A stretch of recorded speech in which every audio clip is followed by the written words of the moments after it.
اچھا اب آؤ میری طرف دیکھو، نیچے کوئی ساتھی نہ دیکھے. اللہ نے مکڑی کی مثال بیان کی ہے، مکڑی کی مثال. اب میں اس کو فٹ کر رہا ہوں، میری طرف دیکھو. ہائے ہائے 1 کروڑ روپے کا محل بنایا. اب تو پیسے کی وقت ہی نہیں ہے، زیادہ پیسے کہوں 5 کروڑ کی کوٹھی بنائی. مکڑی کو مزہ نہیں آتا، یہ اپنا گھر الگ بناتی ہے. ہم نے بات ہی نہیں سمجھی، میں کیا کروں. اتنے کمرے ہیں محل میں، کوٹھی میں، بنگلے میں، اس کو مزہ نہیں. یہ اپنا کونے میں والا کھڑی ہوگی، ادھر ہے نہیں، دیکھنا نہیں، پتہ نہیں ہوگی نہیں شاید، تو یہ اس کو مزہ نہیں آتا. مشرک کو بھی اللہ کی خدائی میں مزہ نہیں آتا. مشرک بھی اپنا دربار الگ بناتا ہے. یہ فلاں سرکار ہے، یہ فلاں دربار ہے. مکڑی جالا بناتی ہے. کبھی آپ نے دیکھا ہے جالا؟ جی ایسے کر دی بادشاہ لوگوں. قریب سے دیکھو خدا کے بندے، شاید تمہارے اتنے کھڑوتی ہے، ماشاءاللہ خوش قسمت ہو، اوپر کھڑی ہے. وہ نا کبھی قریب جا کر دیکھو تو اس جالے میں بڑے ڈیزائن بنے ہوتے ہیں، چوکور، مربع، مستطیل، فلاں ہو بڑے. جس طرح مکڑی جالے کو سجاتی ہے، مشرک دربار کو سجاتا ہے. وہ جھنڈیاں ہیں، کمکمے ہیں، بتیاں ہیں، فلاں فلاں، ڈھول ڈھمکی. نمبر 3، یہ جالا بنائے نا مکڑی تو یہ جو دھاگا ہوتا ہے باہر سے نہیں لے آتی، اپنے اندر سے نکالتی ہے. یہ دھاگا باہر سے نہیں لے آتی، یہ تار، یہ دھاگا پیٹ میں سے نکل. مشرک کے پاس بھی قرآن کی دلیل نہیں ہوتی، مشرک بھی اپنی دلیلیں پیٹ سے نکالتا ہے. بادشاہ چھت پر چڑھنا ہو سیڑھی کی ضرورت ہے، یہ کوئی قرآن ہے؟ پیٹ سے نکالتا. افسر کو ملنا ہو چپڑاسی کی ضرورت ہے، یہ کوئی قرآن ہے؟ پیٹ سے نکالتا ہے. نمبر 4، مکڑی جالا بناتی ہے مکھیاں پھنسانے کے لیے. یہ بات ہم نے سمجھی نہیں ہے، میں کیا کروں. مکھیاں پھنسانے کے لیے مشرک دربار بناتا ہے مرید پھنسانے کے لیے.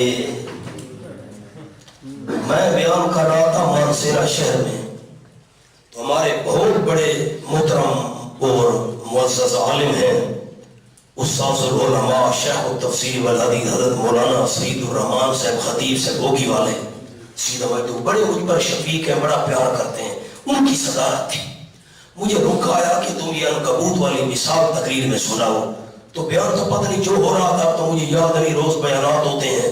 تو رکا بھئی ہماری فرمائش ہے یہ ضرور آیت سناؤ. خیر میں نے آیت سنائی. جب میں اس مقام پر پہنچا نا، مکڑی جالا بناتی ہے مکھیاں پھنسانے کے لیے، اور مشرک دربار بناتے ہیں مرید پھنسانے کے لیے. خطیب سے کھڑے ہو گئے، سپیکر مجھ سے لے لیا. میں نہ بیٹھوں گا خطیب سے کیا کرنا چاہتے ہیں. تو مائک پر آ کر مجھ سے لے کر کہا حضرت مشرک دربار، یہ حضرت خطیب صاحب کا جملہ، مشرک دربار یہ مکڑی جالا بناتی ہے مکھیاں پھنسانے کے لیے، اور مشرک دربار بناتا ہے مریدنیاں پھنسانے کے لیے. مہربانی فرماؤ، یہ ان کا جملہ ہے، میں تو نہ کہوں. آگے چلو. جب مکھی پھنس جائے نا، مکھی آپ نے کبھی دیکھا نہیں، میں نے دیکھا تھا ایک دفعہ، اتفاقاً کو موقع بن گیا. تو مکھی آئے پانے اس کے آس پاس جال بنتی ہے. پہلے ایسے جلدی جلدی مکھی کو بند، جیسے یہ جال بنتی ہے مکھی کے آس پاس، شکار کے آس پاس. تو یہ جو درباروں پر بیٹھے ہیں یہ بھی مرید کے آس پاس جال بنتے ہیں. کہتے ہیں تمہیں 5 جمعرات کو آنا پڑے گا. کتنی جمعراتوں کو؟ کالا بکرا لے آنا کنوارا. بات ہی نہیں سمجھی میں کیا کروں گا. لگا ہوں میں کیا کروں پڑا. کون سا بکرا میں نے کہا ہے؟ کالا بکرا کنوارا. یہ سارے جال ہیں ان کے.